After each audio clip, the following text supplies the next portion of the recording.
Mwaramutse neza. Uyu munsi ku itariki 5 z'ukwa kabiri twatangiye gutekereza gutangira umushinga w'ubworozi bw'inkoko z'inyama. Nta nubwo ari bwo tukibitekereza, twabitekereje kera kuko mu buryo bwo kubukora twabanje kuvuga tuti aho kugira ngo duhite twubaka, washaka inzu ituzuye tukayikodesha. Mu gace dukoreramo amazu atuzuye n'amazu muri rusange ntabwo akodeshwa menshi. Iyi nzu rero niyo twakodesheje mu rwego rwo gutangiza ubworozi bw'inkoko z'inyama muri Tohoza Inoti. Tuyikodesha 5 ku kwezi, urumva ko atari menshi, ndetse kubera ko itari yujuje nyine ibyangombwa, ibyo tuzajya tuyikorera byose bizajya biva mu bukode. Nk'ubu twatundishije aya mabuye kugira ngo tuzashyiremo sima y'igiheri. Ntabwo ari byiza ko inkoko ziba ahantu hatumutse, iyo sima izatuma ziba ahantu humutse.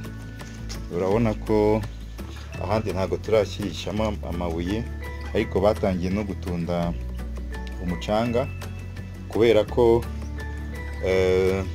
tuzatangirana n'inkoko 100 ukurikije uko hangana hano, kuko inkoko 5 inkoko z'inyama ziba ahantu nibuzaba ari 5 kuri metero kare imwe. Hano rero hazabamo 100, rwego kugira ngo tubashe kumenya amabanga yose y'inkoko z'inyama. Ese koko zerera, ubasha kuzisarura nyuma y'iminsi 45 ukabasha kujyana ku isoko. Ibyo byose nibyo dushaka kubanza gupima tugira ngo tumenye niba koko ibiryo tuzajya dukoresha bizajya bizikuza kuri urwo rugero.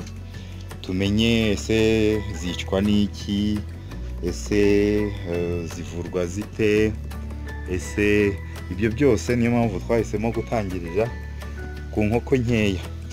Ariko nk'uko mubonye iyi nzu ifite ibyumba 5, buri uko tuzajya twagura tuzajya dushyiramo sima mu kindi cyumba. Aya madirishya rero yo kuko inkoko zikenera ahantu hari umwuka uhagije, tuzajya dushyiramo amadirishya y'utuyungirizo. Icyo tuzakora ni ukubaka udukadre tugashyiraho utuyungirizo, kimwe ni twa tuyungirizo n'ubundi twubatse bya biraro byacu by'inkwavu. Ubwo tuzagura n'inzugi. Inaha inzugi tuzashyiraho inzugi ziri simple nyine, kuko si inzu tuzabamo. Inzugi batubwiye ko ari nka 5.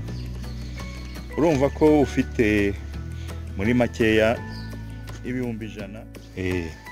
Yego, murumva ko ufite ibihumbi 100 wabasha gutangiza inkoko nkeya z'inyama.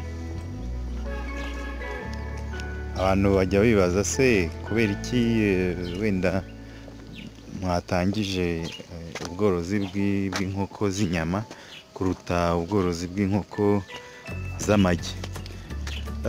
Nuko mu mibare twakoze imibare, dusanga ubworozi bw'inkoko z'inyama inyungu yazo irihuta, bigaragara ko zunguka kurusha ubworozi bw'inkoko z'amagi. Ariko ntabwo bivuze ko ubworozi bw'inkoko z'amagi butunguka, ahubwo ni uko ubw'inyama burushijeho. Niyo mpamvu nta yindi mpamvu rwose. Muri video izakurikiraho tuzagaragaza impamvu ubworozi bw'inkoko z'inyama ari bwo bwunguka kurusha ubworozi bw'inkoko z'amagi. rero tuzajya twerekana buri rwego tugezeho mu gutegura uwo mushinga, kugira ngo n'uzakenera wese kuzabukora azabukore. Wenda hari ibitekerezo twamwunguye, hari n'ahandi yavanye ibindi bitekerezo, gusa icy'ingenzi burya nta kintu kitungura. Icy'ingenzi ni ukumenya guhitamo ukurikije uko agace uzakoreramo igikorwa kameze,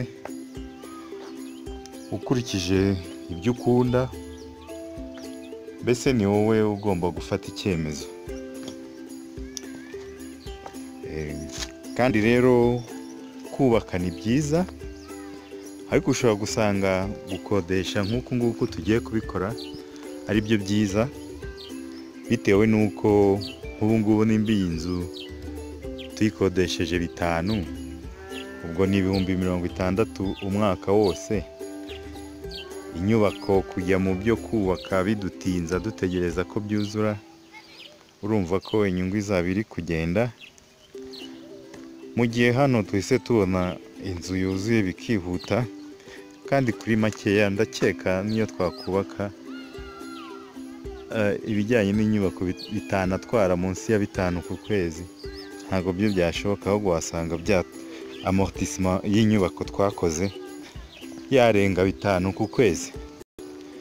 Ubwo naha video y'ubutaha twerekana uburyo inkoko z'inyama zunguka, ndetse tunerekana n'impamvu zunguka kurusha iz'amagi ku bwacu.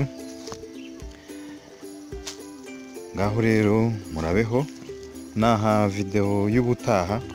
Niba ubona ibyo dukora bigushimishije ndetse byanagirira akamaro abandi, ukore subscribe, ntiwibagirwe no gukanda kuri iyo nzogera, kugira ngo ujye ubona amavideo yacu mashyashya, ntihagire n'imwe igucika. Kandi unabisangize bagenzi bawe ukora share, kugira ngo ubumenyi tuguha ntubwihererane, n'abandi bajye babubona kandi wabigizemo uruhare. Bye bye.